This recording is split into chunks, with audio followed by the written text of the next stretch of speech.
এখন এই ফ্যামিলি কার্ডটা সম্পর্কে আমি বলতে চাই। এই ফ্যামিলি কার্ডটা নেই আমি আর মাহাদি আমিন আমরা প্রায় 11 বছর আগে থেকে কাজ শুরু করেছি। এই ফ্যামিলি কার্ডটার কনসেপ্টটা আমরা ডেভেলপ করছি। আমরা ভাষাটাও তাদেরকে দিতে চাইছি। আমরা খুব সময় কয়টা 6টা ভাষা ঠিক করেছি। আমি 6টা ভাষা খুব আমাদের 6টা ভাষা আমরা ঠিক করেছি। একটা হচ্ছে ইংরেজিটার উপরে আমরা জোর দেব।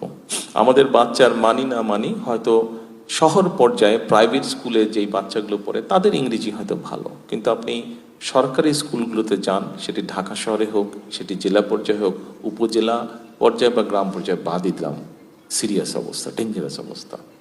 কাজেই আমরা চাচ্ছি বাচ্চাগুলোকে ইংরেজিতে আস্তে আস্তে দক্ষ করে তুলতে, এবং ইংরেজির পাশাপাশি আমরা আরেকটি ভাষা, এখন আপনারা জিজ্ঞেস করতেন কোন সে ভাষা, আমরা 6টি ভাষা, 5টা থেকে 6টা ভাষা আমরা টার্গেট করেছি।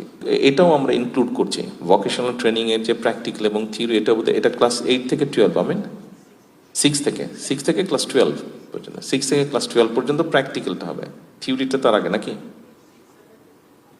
ও 6-7 থিওরি, 8 থেকে 6-7 থিওরি ওই বোর্ডের মধ্যে আছে, তো ওই জন্য ওকে মাঝে মাঝে জিজ্ঞেস করছি আমি। তো 6-7 হচ্ছে থিওরি এবং তারপরে 8-9-10 প্র্যাকটিক্যাল।